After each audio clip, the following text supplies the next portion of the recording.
Hello folks! Last August, we went to New England for our New England Excursion. Many places, many new states, and great culture was discovered by us and explored, and we had a great time.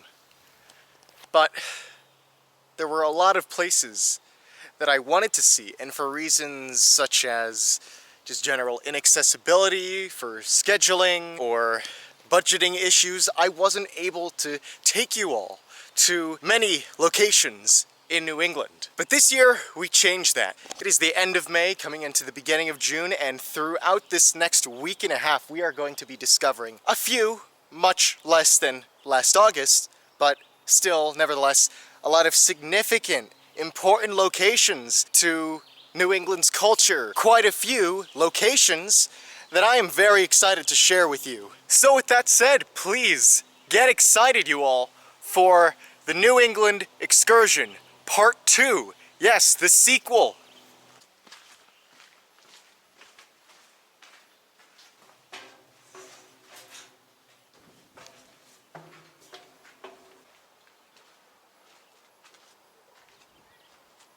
We have returned to the beautiful Green Mountain state known as Vermont. You can actually see the landscape of this state. All those mountains in the distance, and beautiful green, lush forests everywhere you go.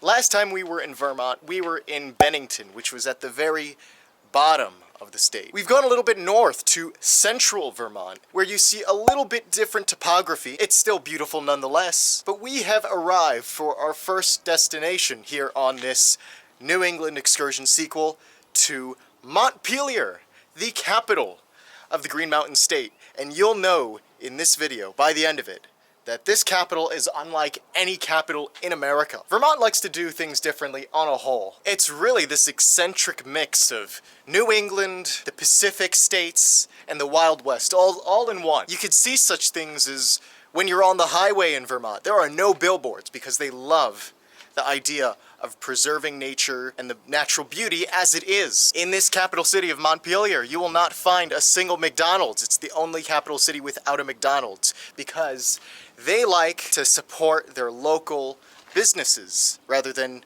just owing themselves to a big franchise. And that's something I really respect. At the same time, it's a big state on game hunting. You might even see here in Montpelier a sign that says buckshot only, meaning that within the city limits, hunting technically is allowed. Vermont is such a weird state and I love it. We're gonna see a little bit of that Vermont charm here today in Montpelier.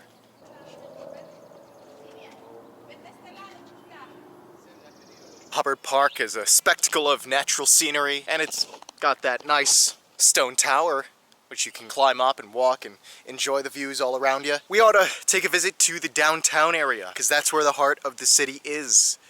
So let's go there.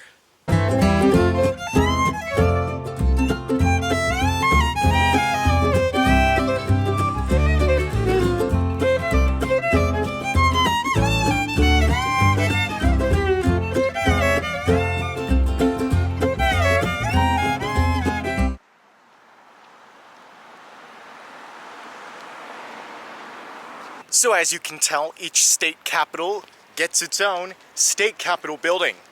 This is no different with the state of Vermont. Downtown is a little further afield, but for right now we ought to take a few minutes to admire this state capitol building. What do you think of the Vermont state capitol building? It's got that neoclassical design that many of these other state capitol buildings have. It's got that familiar dome on top. but it's got a gold one. I don't know if it's painted on or it's actual real gold, but it is quite beautiful. And if you can see that, there's this figure at the very, very top. Now, I should have done a little bit more research into all this, but if anybody can tell me who that person at the top of the building is, oh, that would be sweet. But anyway, you can see that it's not just a Capitol complex, it's also a place for people to hang out, mingle, have a little bit of recreation. Sometimes you can see people suntanning or sunbathing or whatever they call it. I don't blame them, though. It's one of the few months of the year where Vermont actually gets some sunlight. Now, I don't know what it is with the timing of the way I schedule the trips, but it seems like we always go to these capital buildings in these capital cities on a Sunday. This is no exception. We're here in Vermont, in Montpelier. It's a Sunday. Let's see if we can actually get in, though. Some states are cool with us going in on a Sunday. Some states aren't. They're closed. Some states I just don't even try, and maybe that's my fault. But let's go into the Vermont State House. So yeah, everyone, there's no shot of us going in.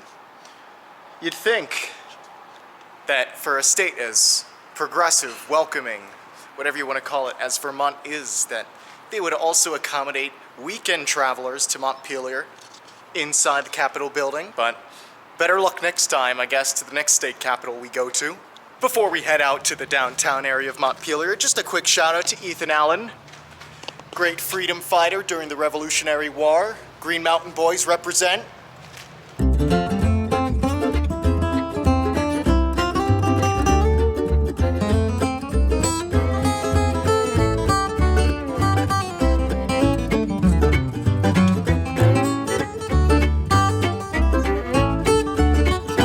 For being the capital city of Vermont, Montpelier is a very, very weird capital city. Oh, wait, hold on. Montpelier clock. Anyway, let's just start with the population. You'd think a capital city would have to have a large population. Not the case with Montpelier. Little more than 8,000 people call this place home. Another thing is, you might find a capital city where all the big franchise businesses might be. There might be a few local businesses here and there, but for the most part, it's things you are like familiar with.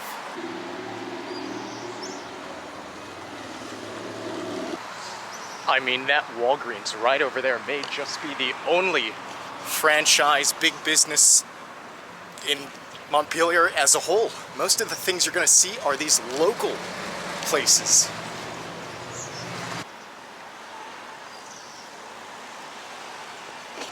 Also, a lot of community art. Altogether, the vibe here really screams big hippie town almost. You might find a lot of these similar places, probably in the West Coast, more often than New England, you know? And that's why Vermont's a big outlier. In all of the states in New England, you're gonna find a lot of just general old historic towns. And sure, the buildings are historic here in Montpelier. Lots of brick everywhere you go, but it's really reinvented itself as this free-minded haven.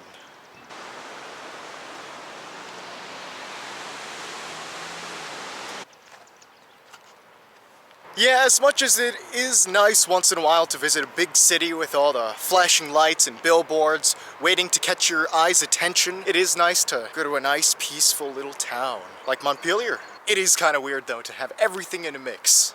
Residential, commercial, businesses, governmental, institution buildings, all in one small little space, and that makes Montpelier a very, very weird but walkable city as well. Montpelier used to be a big manufacturing town, and railways were built so that the manufactured items could be shipped all across this New England region. It was that big hub of Vermont. And then in 1927, a disastrous flood occurred right here in Montpelier, considered one of Vermont's worst natural disasters. So it is such a lovely thing to see that the people of Montpelier eventually rebounded, rebuilt the city to become an amazing little town area. Alright, I gotta sit down for a moment. But it is the perfect spot, nice and shady, not too much noise. All you can really hear are the cars on the other side of this river. Now, what is this river doing here in the middle of Montpelier?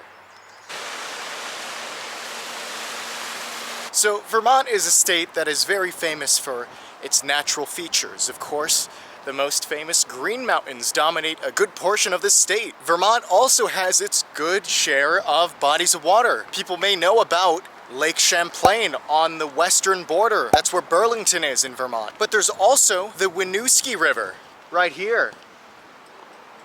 And it's not the grandest body of water, not the biggest river, longest river, but here in central Vermont, that's what it's all about, the Winooski River. This used to be called the Onion River because when the first people, before European settlement, lived here, I think the Abenaki, during that time, it could be found along the banks of these rivers.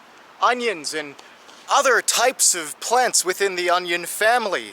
This river starts miles and miles that way in northeastern Vermont, and it flows through Montpelier, of course, along with a couple other cities like Barrie and Burlington, until it reaches the aforementioned Lake Champlain. And that lake, its waters go up into Canada and drain in the St. Lawrence River, which eventually goes into the really cold waters of the North Atlantic.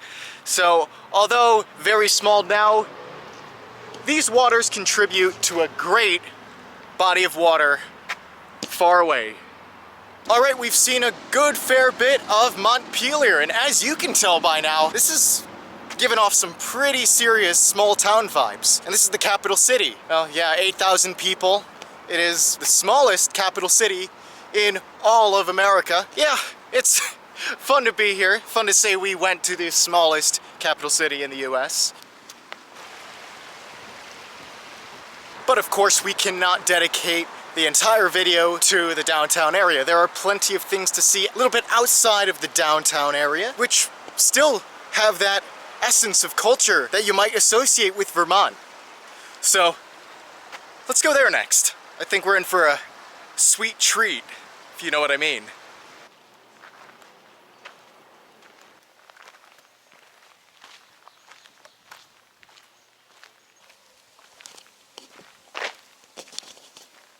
Geographically, Vermont is pretty close to Canada. It borders it.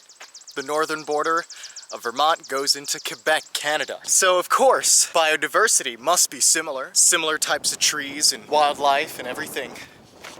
Oh, that is a gorgeous view. I did not mean to walk up and stumble upon this, but that is amazing.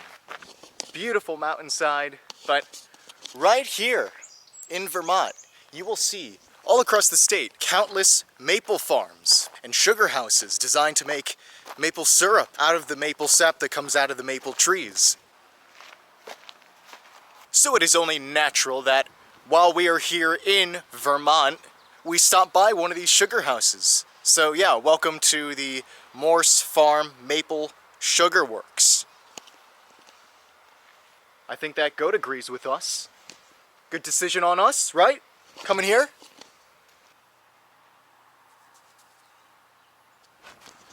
Yeah, I think he agrees with us. So yeah, let us try whatever is in store. Maple season's kind of long gone. I think around March or April, that's when they harvest the maple sap. But around this time, given that this is a year-round farm, let's see what this sugar house offers.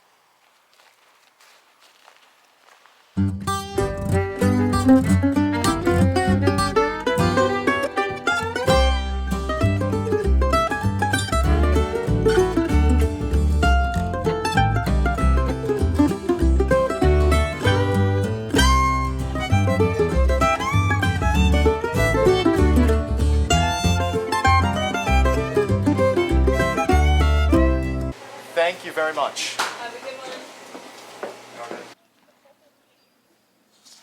As you can see, it's starting to melt, but I want to try it. I can see why it's called a creamy. Yeah, this is some really good maple soft serve. It is nice.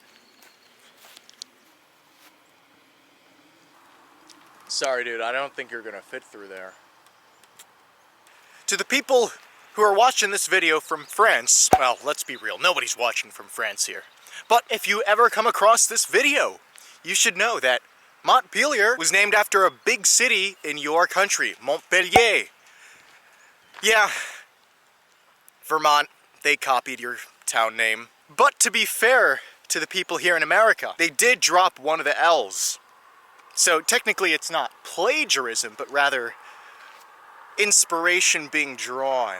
Same time, we Americans, we didn't even add a new to Montpelier to differentiate it. It's just Montpelier, and that's where it stands as of today. France was a major ally in the American Revolution, so of course, right around the time that a lot of towns were being set up and developed, we drew inspiration from a lot of French-sounding names or names after existing French settlements. So there you go, there's Montpelier, Vermont.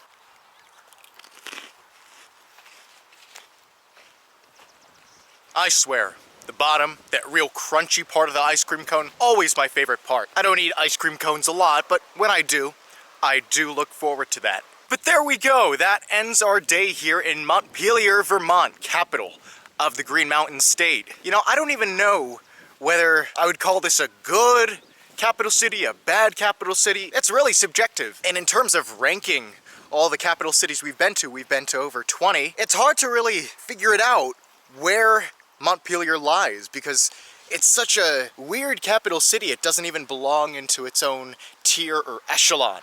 It's just on its own. I mean, yes, we're technically in New England, but it doesn't feel like New England other than what we see in front of us. The atmosphere is very much West Coast. So that's Montpelier for you. Over the next week and a half, we will be exploring the places that I personally wanted to visit last August, but didn't get a chance to. And that's why we are going for a sense of redemption here. It's gonna be much shorter. It's not gonna be like the Southeast Tour or the Appalachian Adventure or any of the longer trips we've had in recent past, but through these several next locations, we'll definitely be getting to see a lot. And hopefully we'll get that New England experience that adds on to last August's experiences. So I am excited. You all should be looking forward to that as we progress and travel through the parts of New England we did not get to visit yet. Well, time to shut this video down. What a fun day we had. Standing right in front of the Morse Farm Maple Sugar Works. Delighted to have a full stomach full of a maple creamy. That was really nice. More travels to come. I will see you at the next location.